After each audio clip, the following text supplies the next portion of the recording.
পারে এরকম detention camp আগে হোক, প্রথমে যোগীকে ঢোকানো দরকার সেখানটায়, তাহলে ঝামেলা মিটে যাবে। যোগী ডিটেনশন ক্যাম্পে ঢুকিয়ে দেয়, ঝামেলা মিটে যাবে। যোগী নিজেই তো উত্তরপ্রদেশের লোক না। পরিযায়ী শ্রমিকদের ঠাকুরবাড়ি, আমি ঠাকুরবাড়ি গেছিলাম, ঠাকুরবাড়ির লোকদের সঙ্গে কথা হয়, আজও কথা হয়েছে। তারা তো চাইছে অন্য কিছু না, তারা চাইছে তাদের নাম যেন এসআইআর অন্তর্ভুক্ত হয়। তার জন্য মমতা ব্যানার্জিকেও এগিয়ে আসতে বলছে, তারা বিজেপিকেও মদত করতে বলছে। কিন্তু আজকে মমতা ব্যানার্জি ভোটের সময় ঠাকুরবাড়িতে গিয়ে ঠাকুর মাতার অনেক প্রণাম টনাম করেছিল। ঠাকুর বাড়ির এলাকায় নাকি মতুয়া এলাকায় ঠাকুরনগরে নাকি বিরাট একটা ইউনিভার্সিটি করে বলেছিল, ঠাকুরনগর ইউনিভার্সিটি, হরিচাঁদ ইউনিভার্সিটি। সেই দিদি কোথায় পালিয়েছে, দিদিরা খোঁজ নেয়।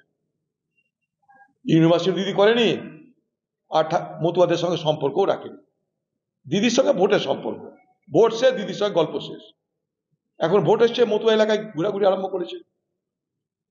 কিন্তু ওখানকার যারা মতুয়া সম্প্রদায়ের বিরাট অংশের মানুষ, তারা কিন্তু আজকে খুব আতঙ্কে আছে যে তাদের নামটা হবে কি হবে না।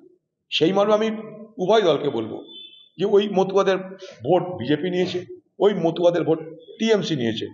টিএমসি বিজেপি উভয়ের দায়িত্ব সেই মতুয়া সম্প্রদায়ের মানুষের নামকে অন্তর্ভুক্ত করানো, এটুকু আমি জানি। দেখুন, বিচার ব্যবস্থার যে মতামত, সেই মতামতকে আমরা কেউ অগ্রাহ্য করতে পারি না, তাকে মান্যতা দিতে হয়। দুর্ভাগ্য হচ্ছে একটা নিয়োগের পরীক্ষায় বারবার করে কোর্টের দ্বারস্থ হতে হয় কেন, এটা আমার প্রশ্ন। তার মানে এই সরকারের প্রশাসনিক দপ্তরের যে ব্যর্থতা, যে অকর্মণ্যতা, তার এগুলো প্রতিফলন হচ্ছে এইটাই যে এখানে বারবার করে কোর্টকে হস্তক্ষেপ করতে দাবি করা হয়। ডিটেনশন ক্যাম্প আগে হোক, প্রথমে যোগীকে ঢোকানো দরকার সেখানটায়, তাহলে ঝামেলা মিটে যাবে। যোগী ডিটেনশন ক্যাম্পে ঢুকিয়ে দেয়, ঝামেলা মিটে যাবে। যোগী নিজেই তো উত্তরপ্রদেশের লোক না।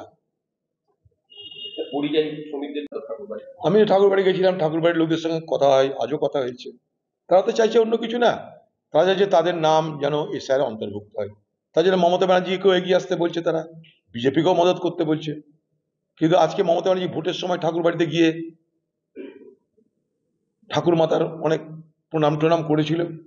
ঠাকুর বাড়ির এলাকায় নাকি মতুয়া এলাকায় ঠাকুরনগরে নাকি বিরাট একটা ইউনিভার্সিটি করে বলেছিল, ঠাকুরনগর ইউনিভার্সিটি, হরিচাঁদ ইউনিভার্সিটি।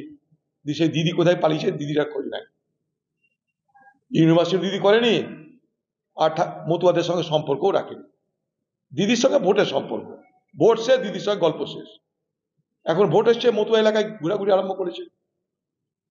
কিন্তু ওখানকার যারা মতুয়া সম্প্রদায়ের বিরাট অংশের মানুষ, তারা কিন্তু আজকে খুব আতঙ্কে আছে যে তাদের নামটা হবে কি হবে না। সেই মর্মে আমি উভয় দলকে বলবো যে ওই মতুয়াদের ভোট বিজেপি নিয়েছে, ওই মতুয়াদের ভোট টিএমসি নিয়েছে। টিএমসি বিজেপি উভয়ের দায়িত্ব সেই মতুয়া সম্প্রদায়ের মানুষের নামকে অন্তর্ভুক্ত করানো, এটুকু আমি জানি। দেখুন, বিচার ব্যবস্থার যে মতামত, সেই মতামতকে আমরা কেউ অগ্রাহ্য করতে পারি না, তাকে মান্যতা দিতে হয়। দুর্ভাগ্য হচ্ছে একটা নিয়োগের পরীক্ষায় বারবার করে কোর্টের দ্বারস্থ হতে হয় কেন, এটা আমার প্রশ্ন। তার মানে এই সরকারের প্রশাসনিক দপ্তরের যে ব্যর্থতা, যে অকর্মণ্যতা, তার এগুলো প্রতিফলন হচ্ছে এইটাই যে এখানে বারবার করে কোর্টকে হস্তক্ষেপ করতে দাবি করা হয়।